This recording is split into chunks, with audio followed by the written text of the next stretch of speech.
주시고 격려도 해주시고 또 안아주시면 좋겠습니다. 이제 설교 말씀 나누도록 하겠습니다. 1914년 7월부터 1918년 11월까지 4개월이 넘는 기간 동안에 치러졌던 세계 1차 대전은 유럽사회 전역에 막대한 피해를 주었습니다. 전차, 비행기, 유보트, 대포 등 이전까지 없었던 현대식 무기의 파괴력과 살상력은 전쟁터, 전장이라고 하는 지리적 한계를 쉽게 넘나들었고 전쟁에 참여한 군인들뿐만 아니라 후방에 있었던 일반 시민들에게까지도 죽음의 공포를 안겨주었습니다. 그렇게 4년간의 전쟁이 끝난 후에 유럽 사회는 극심한 가난과 사회적 혼란, 국론의 분열 등으로 고통받게 되었습니다. 기록을 찾아보니까요, 1차 세계대전 때 사망자가 900만 명에서 1000만 명 정도입니다. 당시 유럽 인구의 3분의 1에 해당하는 많은 사람들이 희생되었습니다. 부상자가 2700만 명, 전쟁 과부가 400만 명, 전쟁 고아가 800만 명에 이르렀다고 합니다. 이 외에도 도시의 주요 도시들의 건물이나 기반시설, 산업시설 거의 모든 것들이 파괴되었습니다. 말로는 다 이렇게 표현할 수 없을 만큼의 많은 피해를 입었다 할 수 있겠습니다. 이때 이제 이런 피해를 회복하기 위해서 또 국민들을 하나로 모으고 나라를 재건하기 위해서 유럽의 각국은 저마다의 민족주의와 배타주의를 부르짖게 됩니다. 자기 나라를 세워야 되니까 이제 국민들 하나 모을 수 있는 이념을 찾은 건데 그게 이제 민족주의와 배타주의로 나타난 겁니다. 하지만 이런 운동은 국민과 국론을 하나로 모은다는 점에 있어서는 유용했을지 모르지만 배타적인 민족주의와 극심한 인종차별주의라고 하는 폐해를 동시에 가져오게 됩니다. 그로 인해서 전후의 유럽 각 나라는 다시금 극단적인 단절과 또 민족, 인종 등의 차별로 인한 고통을 겪게 되었습니다. 이런 상황에서 이런 분열 그리고 서로 간의 차별과 고통을 극복하기 위해서 유럽의 교회들은 모든 단절과 또 차별을 뛰어넘는 온 우주의 왕이신 예수 그리스도를 다시 기억하고 그를 통해서 하나가 되고자 하는 일치를 이루고자 하는 목적으로 왕이신 그리스도의 날을 제정합니다. 원래는 10월 말이었는데요. 69년에 전례를 제정해야 하는 전례 개혁이 있었는데 그때에 대림절 앞주 직전 주로 이제 날짜를 옮깁니다. 그리고 유럽 교회 이제 로마 캐톨릭의 절기가 이제 우리가 지키는 절기가 된 것은 이후 기독교 교단들도 교회의 일치 운동의 일환으로 이 절기를 함께 받아서 지키기로 결의했기 때문입니다. 이것이 우리가 오늘 맞은 또 지키는 왕이신 그리스도의 날의 유래입니다. 교회력에 있는 대부분의 절기의 유래는 AD 4세기 이전에 정해졌습니다. 그런데 왕이신 그리스도의 날은 불과 100여 년밖에 되지 않은 비교적 짧은 절기라 할 수 있겠습니다. 교회력에 대해서 잠시 말씀드리면 초대교인들은 그리스도의 부활을 기념하는 날, 즉 주의 날을 정하여서 예배를 드리기 시작합니다. 그것이 오늘 우리가 드리는 주일 예배입니다. 이후에 부활이나 또 성령 강림과 같은 교회의 크고 주요한 사건들을 기념하는 날들을 추가합니다. 그리고 시간이 지나면서 그리스도의 생애를 중심으로 1년 단위로 순환하는 달력의 개념으로 이 교회력을 발전시켜 왔습니다. 이런 이유로 교회력은 1월을 시작으로 하는 보통의 달력과는 다르게 예수님이 이 땅에 오시는 것을 기대하는 대림절로부터 시작해서 오늘 왕이신 그리스도의 주일로 마무리를 합니다. 이 땅에 아기로 오실 예수님을 기다리는 것으로 시작하고 온 우주의 왕으로 높임을 받으시는 것으로 한 해를 마무리한다, 우리 이해할 수 있겠습니다. 우리 그리스도인들은 예수 그리스도와 그분의 행적을 중심으로 구성된 이 교회력을 통해서 예수님을 통한 구원의 사건들을 질서 있고 또 체계적으로 경험할 수 있는, 배우고 또 묵상할 수 있는 유익을 얻을 수 있습니다. 이것이 우리가 교회력을 말씀드리고 또 지키는 이유라 하겠습니다. 말씀드린 것처럼 오늘은 교회력으로 한 해의 마지막 주일, 왕이신 그리스도의 날입니다.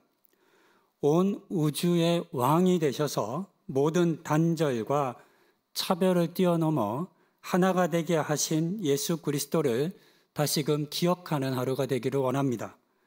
또한 우리도 왕이신 예수님을 통해서 오늘 우리에게 있는 모든 불화와 단절과 또 차별을 뛰어넘는 하나됨, 일치를 경험할 수 있기를 소망합니다. 오늘 보았던 본문은 사도 바울이 했던 자기 고백의 이야기가 기록된 내용입니다. 본문에 기록된 것처럼 사도 바울의 과거는 화려했습니다. 그는 정통 유대교 가문인 베냐민 지파의 후손으로 태어났고 배움도 당대의 최고 학자인 가말리엘에게 배웠기 때문에 최고의 수준이었습니다. 교회를 박해함에 있어서도 그의 열심은 남달랐습니다.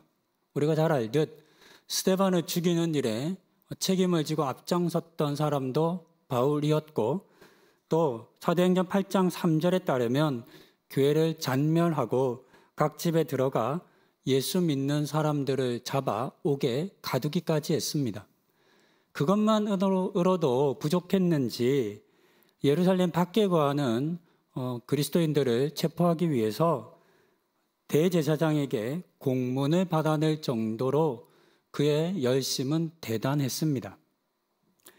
바울은 이와 같은 자신의 배경과 힘 그리고 열심을 매우 자랑스러워했습니다.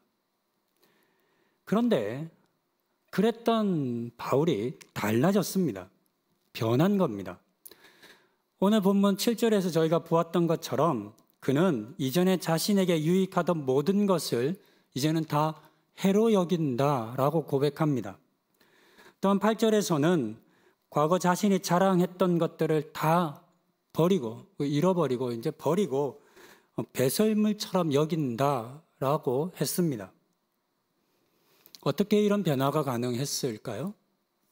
무엇이 바울을 이렇게 변하게 만든 것일까요? 그것은 그가 예수를 만났기 때문입니다. 사도행전 9장에 기록된 다메섹으로 예수 잡는 사람들을 붙잡기 위해 공문을 가지고 가던 길에 그는 예수님을 만났습니다. 그때 그 사건이 사도 바울을 바꾸었습니다. 이후 바울은 가는 곳마다 만나는 사람들에게마다 이 사건을 이야기했습니다.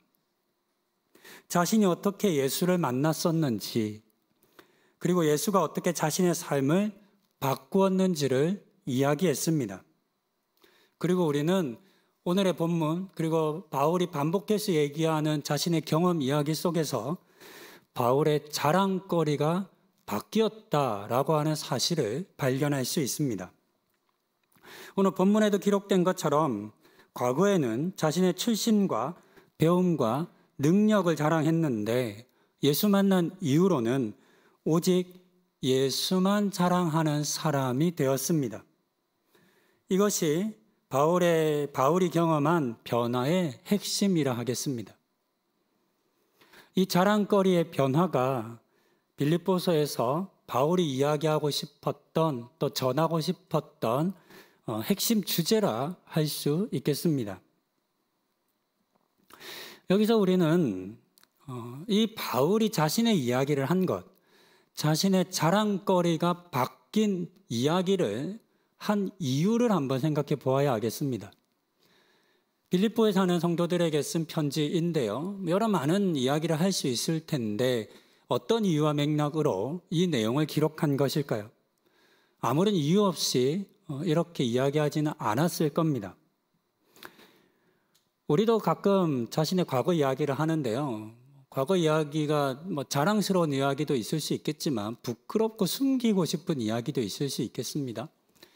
사도 바울의 이야기는 여러 번 생각하실 때 자랑할 만한 이야기인가요? 아니면 좀 부끄럽고 숨길 만한 이야기일까요?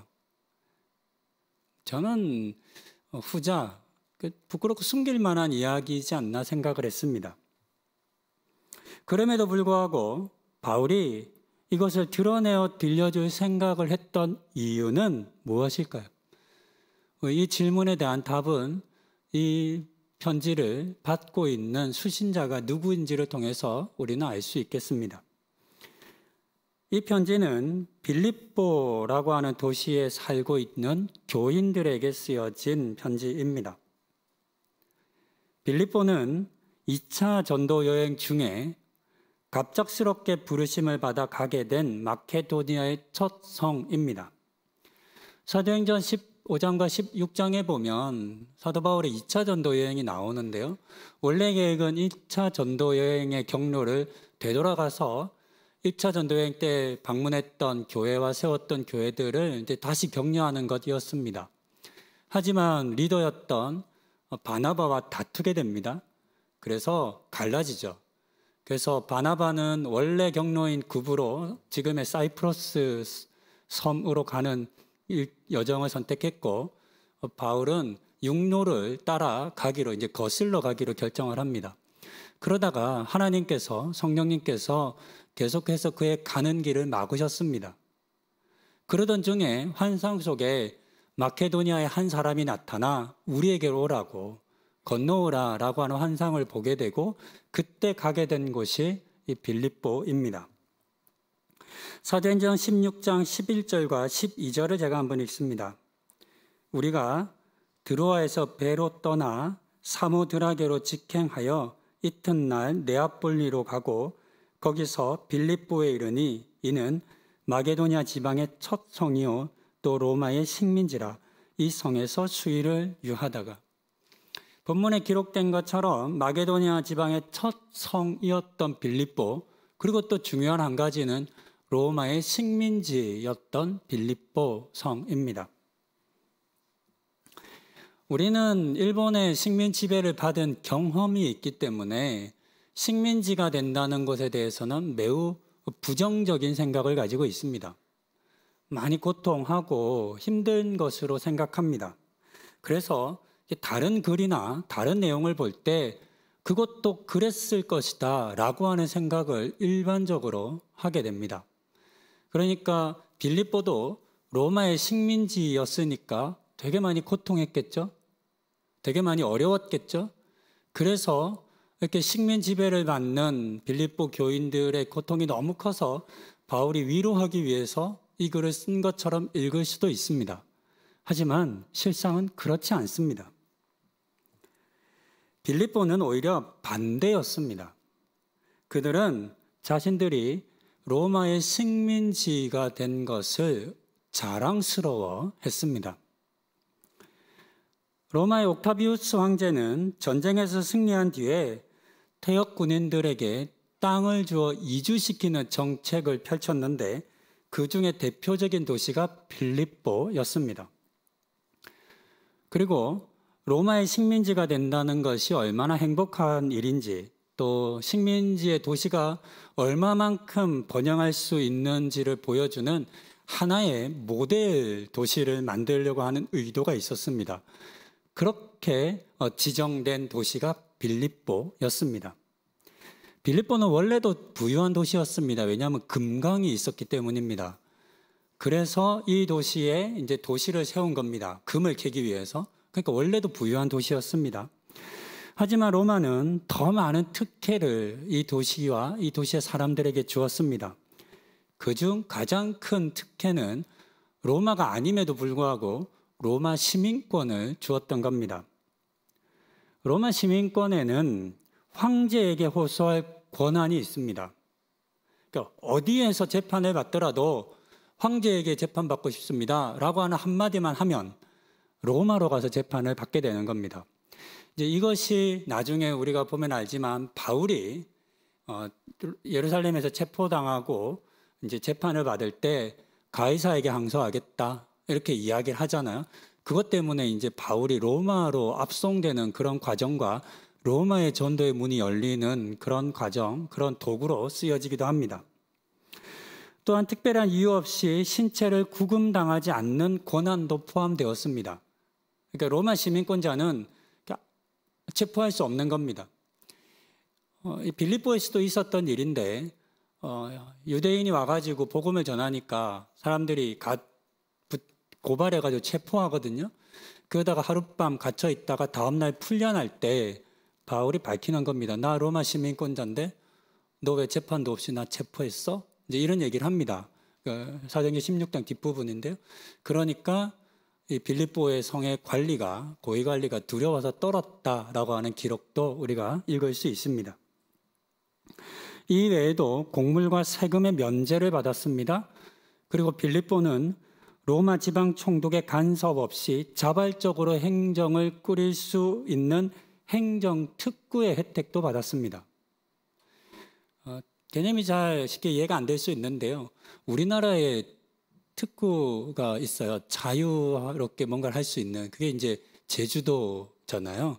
제주도는 관광을 위해서 무비자로 들어올 수 있는 그런 특혜도 많이 주지 않습니까? 그런 이제 자치적인 성격을 굉장히 강하게 준 겁니다. 이런 것을 보면 빌립보와 그 시민들이 얼마나 많은 특혜를 받았는지를 알 수 있습니다. 그 결과 빌립보는 로마보다 더 로마스러운 도시라고 하는 별명으로 불려질 만큼 크고 부유한 도시가 되었습니다. 그리고 이런 이유로 식민지라는 단어는 그들에게 있어 수치스러운 단어가 아니라 오히려 자랑하고 싶은 특권의 표현이었습니다. 하지만 빌립보 사람들의 이와 같은 과도한 자부심과 자랑은 곧 교만으로 변질됩니다. 이제 오늘 저희가 빌립보서를 다 보는 건 아니니까 우리가 이제 자주 듣는 말 중에 우리의 시민권이 이 땅에 있지 않고 하늘에 있다라고 하는 본문이 있잖아요. 그 본문이 어느 책에 기록되어 있을까요? 빌립보서입니다. 왜냐하면 사람들이 빌립보 교회에 있는 사람들이 하나님 나라의 시민권보다 빌립보에 살면서 로마가 주는 로마 시민권을 더 자랑하고 더 좋아했기 때문에 그것이 주는 힘에 매료되었기 때문에 바울이 그들에게 이야기하는 겁니다. 그거 아니야. 그거 진짜 아니다. 진짜는 하나님 나라 시민권이야. 이런 내용이 이제 전달되는 겁니다. 그래서 우리가 성경을 읽을 때 단순히 성경을 읽기만 할 것이 아니라 이런 배경과 이유들을 좀 더 살펴보면 훨씬 더 그 의미를 쉽고 또 깊이 알 수 있을 겁니다. 알게 모르게 사람들 속에 교만이 자라기 시작했는데 문제는 그와 같은 빌립보 시민들의 그 교만이 빌립보 교회의 성도들에게도 마찬가지로 자라기 시작했다는 겁니다. 그래서 교회 안에서도 자신의 잘남을 자랑하고 분쟁하는 일들이 계속 자주 발생했었습니다. 빌립보서 2장의 내용을 제가 읽지는 않겠지만 2장의 내용은 그리스도의 찬가라고 알려져 있는 내용인데요. 그러나 사실 그 내용을 더 깊이 살펴보면 당시의 빌립보 교인들 가운데 어떤 문제가 있었는지 어떤 고통을 겪고 있었는지를 발견할 수 있습니다. 내용을 보면 그들은 같은 마음과 같은 사랑을 품지 못했다라고 하는 것을 알 수 있습니다. 그리고 모든 일을 할 때 다툼이나 허용으로 인해서 고통하는 사람들이 그런 경우가 참 많았다는 것도 발견할 수 있습니다. 게다가 그들은 남보다 자기를 더 낮게, 더 뛰어나게 여기는 그런 교만의 문제도 가지고 있었습니다. 그런 이제 빌립보의 성도들을 향해 낮아지심으로 이 땅에 오신 예수 그리스도의 모습을 소개하며 그와 같은 삶을 살라 이렇게 바울이 도전했던 겁니다. 그리고 3장에 이어서 바울이 자신의 이야기도 들려주면서 나처럼 너희가 지난 과거에는 너희 자신을 자랑할 수 있겠지만 예수 만난 이후에는 자랑거리가 바뀌어야 한다. 이런 이야기를 지금 전하고 있는 겁니다. 로마의 전폭적인 지원을 받고 힘을 누리던 것을 자랑하며 스스로 높아진 빌립보의 교인들을 향해서 바울은 자신의 과거의 이야기를 들려주었습니다. 그러면서 과거 자신이 자랑했던 것들이 예수님 앞에서 얼마나 무가치한 것인지, 그 자랑이 얼마나 어리석은 것인지를 들려주었습니다.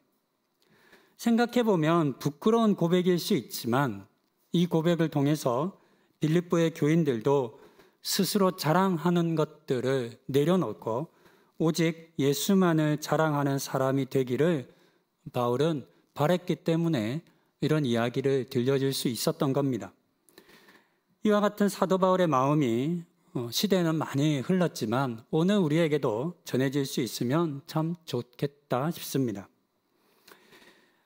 사도 바울의 변화, 또 사도 바울이 이야기했던 자신의 예수 이야기는 많은 사람들에게 도전을 주었습니다. 사도 바울의 변화와 예수 이야기를 못 믿어하고 의심했던 사람들도 많이 있었습니다. 또 극렬하게 반대하며 핍박하는 사람들도 많았습니다. 하지만 그러던 중에서도 그의 변화를 궁금해하고 그의 이야기 속으로 빨려드는 이들도 많았습니다. 그리고 그들 중에 바울처럼 예수의 사람들이 된 이들도 많았다는 것을 우리는 성경을 통해서 확인할 수 있습니다. 역사상 가장 활발하게 전도의 사역을 했던 인물을 뽑으라면 단연 바울이 뽑힐 겁니다. 그런데 사도 바울의 전도법은 실상은 매우 단순했음을 우리는 성경을 통해 확인할 수 있습니다. 사도 바울의 복음 전도 방식은 어렵지 않았습니다. 그것은 앞서 말씀드린 것처럼 자신의 이야기를 들려주는 것이었기 때문입니다. 사도 바울은 만나는 사람들을 향해서 자신이 만나고 경험한 예수 이야기를 들려주는 것으로 복음을 전했습니다. 그리고 이 이야기는 힘이 있어서 수많은 사람들을 예수님에게로 이끌어 주었습니다. 이런 사도 바울의 모습을 보며 오늘 우리의 모습을 한번 생각해 봅니다. 나에게는 어떤 예수의 이야기가 있는지, 그리고 나는 내가 가진 예수의 이야기를 자랑하며 사람들 앞에 이야기하고 있는지를 우리 한번 생각해 보십시다. 다 느끼시겠지만 오늘날 예수의 이야기를 하는 것은 많이 힘듭니다. 그렇죠? 위축됩니다. 사람들의 반응이 좋지 않습니다. 여러분들도 친구들이나 또는 동료들이나 이런 사람들에게 복음에 대한 이야기, 예수에 대한 이야기를 하는 게 되게 힘들게 느껴지실 겁니다. 하지만 우리가 나의 예수 이야기를 하는 것이 이와 같은 외적인 상황이나 환경의 지배를 받기만 해서는 안 되겠습니다. 사도 바울이 항상 호의적인 상황과 사람들에게만 예수를 전한 건 아닙니다. 오히려 말로는 다 표현할 수 없을 만큼 많은 위협과 고난을 겪었습니다. 돌에 맞기도 했고 죽을 뻔한 적도 많았습니다. 오늘 우리가 사는 이 시대 현실보다 더 좋았다라고 말할 수 없는 때에도 사도 바울은 사람들에게 자신이 만나고 경험했던 예수 이야기를 하는 것을 주저하지 않았습니다. 이런 사도 바울의 모습을 본받는 우리가 되기를 소망합니다. 그러기 위해서는 우리에게 가장 먼저 필요한 것이 있는데 그것은 나의 예수 이야기를 다시금 되찾는 것이겠습니다. 우리 성도님들께서는 어떻게 예수님을 만나셨는지요? 여러분들을 먼저 찾아와 주신 예수님이 계실 텐데 그 예수 이야기는 여전히 여러분들의 마음 가운데 남고 또 여러분들을 감격시키고 있는지 참 궁금합니다. 예수를 만난 이후에 여러분들에게는 자랑거리가 변한 경험은 있으시겠죠? 그리고 이런 이야기들을 사람들에게 들려주고 있으신지도 궁금합니다. 전도를 우리는 한때 사람들을 교회로 데리고 나오는 것이라고 생각했었습니다. 그래서 사람들을 만나서 전도하면 그냥 거두절미하고 교회 나오십시오. 교회 나오면 됩니다. 뭐 이런 식의 전도를 많이 했었죠. 근데 사도 바울이 회당으로 나오십시오, 교회 나오십시오 이런 얘기를 한 번도 하지 않잖아요, 성경 가운데. 그저 자신의 이야기를 들려줄 뿐입니다. 오늘날의 전도 방식과 많이 다른 거죠. 똑같은 것 같지만 많이 다른 거죠. 오늘 우리가 사람들 전도하기 참 힘들다라고 생각하는 건 자꾸만 교회로 데리고 나오려 하기 때문입니다. 억지로 영접을 시키려고 하기 때문입니다. 한때 영접 기도 안 하면 예수 믿어도 영접 기도를 안 하면 천국 못 간다라고 하는 말들이 참 많았죠. 그래서 어떻게든 영접 기도를 억지로 막 시키려고 하는 노력들을 많이 하셨습니다. 예수 믿는 건 그런 건 아니잖아요. 오늘 우리가 전도를 잘하지 못하는 이유는 나의 예수 이야기를 하지 못하기 때문이겠습니다. 전도는 내가 만난 예수를 내가 만난 예수로 말미암아 변화된 나의 삶에 대해서 그저 이야기하는 것이면 충분하겠습니다. 내가 만난 예수 이야기를 생각해 보지 않고 또 살아왔을 수 있겠습니다. 그렇다면 오늘 이 본문을 나의 이야기로 한번 만들어 보면 어떨까 싶습니다. 오늘 이 사도 바울이 쓴 내용의 본문들을 그냥 잘 읽어가면서 거기에다가 우리의 단어를 좀 바꿔볼 수 있잖아요. 내가 새롭게 쓰기는 힘들다면 이 본문을 쭉 써서 사도 바울이 이야기했던 자랑거리들, 베냐민 지파 이런 거 우리는 자랑할 수 없으니까 아니면 다른 걸로 바꿀 수 있겠죠. 나의 학벌로도 바꿀 수 있을 것 같고 나의 경제력이나 나의 세상적인 실력 등으로 바꿀 수 있을 겁니다. 하지만 그와 같은 것들을 다 해로 여기고 배설물로 여기고 아니면 오늘 내가 표현할 수 있는 다른 방법으로 여겼다라고 하는 표현으로 고쳤을 수 있겠습니다. 예수 만난 이후에 나는 지난 과거 내가 자랑했던 것들을 이제는 어떻게 여기게 됐는지, 그리고 나는 이제부터 무엇을 자랑하고 있는지에 대해서 우리 한번 사도 바울이 썼던 이 글을 통해서 좀 활용해서 한번 적어보면 좋겠다 싶습니다. 그리고 가장 중요한 것은 그렇게 적혀진 나의 예수 이야기를 사람들에게 들려주는 것이겠습니다. 말씀을 정리합니다. 설교를 시작하며 오늘이 왕이신 그리스도의 날이라 말씀드렸습니다. 1차 세계대전 이후에 황폐하고 무너진 나라를 다시 재건해야 한다는 이 절대절명의 위기 앞에 유럽의 각 나라들은 화해와 일치와 하나됨보다는 대립과 분쟁과 차별을 추구했습니다. 하지만 이와 같은 것들로 나라는 다시 세워질 수 없었고 사람들의 평화와 안녕도 보장되지 못했습니다. 오히려 이때의 배타적 민족주의와 제국주의가 전체주의라고 하는 옷으로 갈아입고 2차 세계대전의 씨앗이 되기까지 했습니다. 이와 같은 분열과 분쟁을 극복하기 위해 교회는 예수가 왕이심을 선포하며 먼저 하나가 되기 위해 몸부림쳤습니다. 교회가 있던 예수가 왕이시다라고 하는 이 선포에는 예수께서 이 땅을 다툼과 차별 없이 통치하신다라고 하는 신앙 고백이 담겨 있습니다. 또한 우리 각 개인이 예수를 왕이라고 선포할 때에 그 속에는 그동안 내가 사랑하고 또 자랑했던 것들을 버리겠다라고 하는 고백도 포함되어 있어야만 합니다. 이와 같은 고백이 없다면 우리의 왕은 진정 예수가 아니라 여전히 내가 사랑하고 있고 내가 자랑하고 있는 바로 그것일 것이기 때문입니다.